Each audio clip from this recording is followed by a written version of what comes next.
अस्सलाम वालेकुम वरहमतुल्लाहि वबरकात। मैं हूं मोहम्मद हफीज अंसारी और आप देख रहे हैं द पॉलिटिकल न्यूज। और ये खबर भारत में रहने वाले 25 करोड़ मुसलमानों के लिए बहुत अहम है, तो दिल थाम कर सुनिएगा और अपनी गलती को समझिएगा, क्योंकि ये जो कलमे का अपमान हुआ है इसके जिम्मेदार आप भी है। खबर बेंगलोर से है कि बेंगलोर में एक मुसलमान के दुकान के अंदर घुसकर एक नॉन मुस्लिम व्यक्ति ने, एक हिंदुत्व आइडियोलॉजी रखने वाले व्यक्ति ने कलमे का अपमान किया है।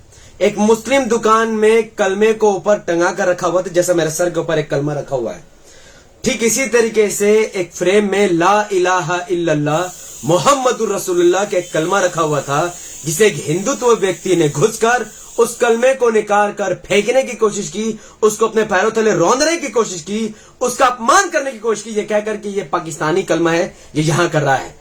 पुलिस के सामने कलमे का अपमान किया गया, मुसलमानों के सामने कलमे का अपमान किया गया, और भारत के 25 करोड़ मुसलमान अपने आंख बंद करके ये सब तमाशा देख रहे हैं। आखिर इस व्यक्ति की, मैं इसका चेहरा आपको दिखाता हूं, इस व्यक्ति की हिम्मत कैसे हुई कि इसने कलमे को नापाक हालत में छुआ है। इसकी हिम्मत कैसी हुई किसने कलमे को अपने हाथ से छुआ। इसकी हिम्मत कैसी हुई किसने कलमे को वहां से उतारा जहां पर कलमे को होना चाहिए। इसकी हिम्मत इसलिए हुई क्योंकि ये बंदा जानता है कि भारत का 25 करोड़ मुसलमान मूर्ख है, जो आपस में लड़ रहा है, जो आपस में बटा हुआ है, जिसका vote TMC, RJD, JDU, SP, BSP जैसे पार्टियों में बटा हुआ है, जिसका अपना कोई नेता नहीं है। इसका कुरान जलाओ या इनका कलमे को जलाओ या इनके कलमों को पैरों तले रौंद दो, इनका कुछ नहीं होने वाला है। ये डरपोक कौम है, ये गिरी हुई कौम है, जो अपने कलमे को भी नहीं बचा सकती। इतने हिम्मत किसी के नहीं है कि वो कलमे को हाथ लगा दे, और इसने कलमे को हाथ लगा दिया है क्योंकि 25 करोड़ भारत के मुसलमान नपुंसक बन चुके हैं। मैं कहूं तो एक नंबर के जाहिल बन चुके हैं। 25 करोड़ मुसलमान के होते कोई कलमे को कैसे हाथ लगा सकता है? अरे ये हम लोगों की गलती है क्योंकि हमने अपना नेता चुना ही नहीं है। अब जानते हैं कि कोई बाबा साहब अम्बेडकर की मूर्ति को हाथ लगाते तो क्या होता है? दलित समाज का लीडर उसके खिलाफ केस कर देता है, पूरा दलित समाज अपने नेता के पीछे आ जाता है और उस बंदे के खिलाफ कड़ी से कड़ी कार्रवाई की मांग करता है। लेकिन जब मुसलमानों ने अपने नेता चुना ही नहीं है तो फिर कौन किसके पीछे है? अगर देश का 25 करोड़ मुसलमान असदुद्दीन ओवैसी साहब के पीछे आ जाता, अपनी पार्टी एमआईएम को समझता, अपने नेता ओवैसी साहब को समझता, अगर असदुद्दीन ओवैसी साहब और अकबरुद्दीन ओवैसी साहब को अपने नेता मान लेता, तो इस व्यक्ति की हिम्मत नहीं होती कि यह कलमे को हाथ लगा देता।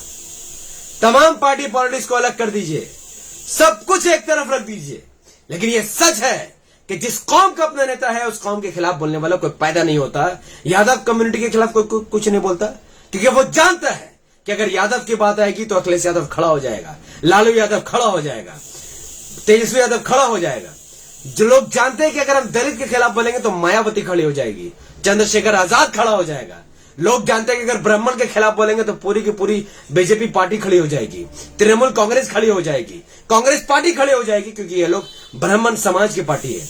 लेकिन भारत में कोई भी मुंह उठाकर कभी हमारे नबी को गाली दे देते हैं, कभी अल्लाह ताला को गाली दे देते हैं, कभी कुरान के खिलाफ अपशब्द बात कह देते हैं, कभी कलमे को उठाकर पैंट से रौंद। क्यों?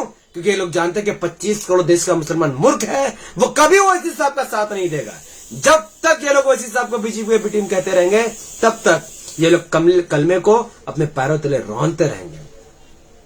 तो ये 25 करोड़ मुसलमानों के लिए बहुत शर्म की बात है। आखिरत में सिर्फ ये खड़ा नहीं होगा भैया, आप सब लोग भी खड़े होंगे। जो लोग तमाशा देख रहे थे, घर के अंदर 4 दीवार में बंद होके ये गलत हो रहा, वो गलत हो रहा, आवाज उठाने की जिनके अंदर हिम्मत नहीं है, वो इसका जवाब देंगे।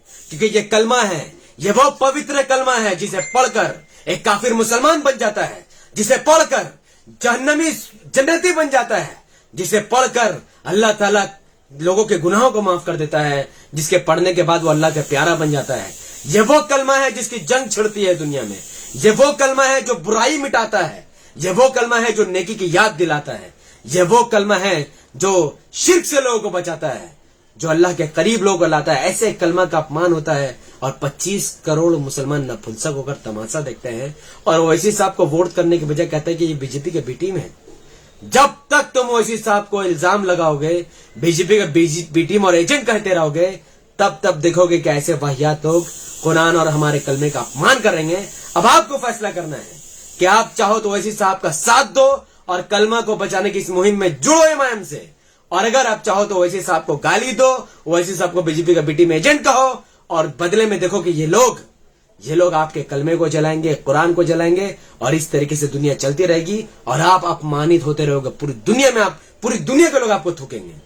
तो मैं कहूंगा अपना लीडर चुनो, अपना नेता चुनो, ओवैसी साहब को अपने नेता मान लो, पतंग के निशान पर वोट देना शुरू करो, इमाम को अपनी पार्टी समझकर काम करना शुरू करो, और मुत्तहिद होकर अपना vote RJD, JDU, SP, BSP, TMC, CPM और ये तमाम पार्टियों की जगह एक पार्टी एमआईएम में देना शुरू करो। जिस दिन हर राज्य में 10 एमआईएम के एमएलए होंगे, हर राज्य में 6 एमआईएम के एमपी होंगे, पूरे भारत में 50 एमआईएम के एमपी होंगे, उस वक्त देखना कि कोई भी कलमे का अपमान करना नहीं सकेगा।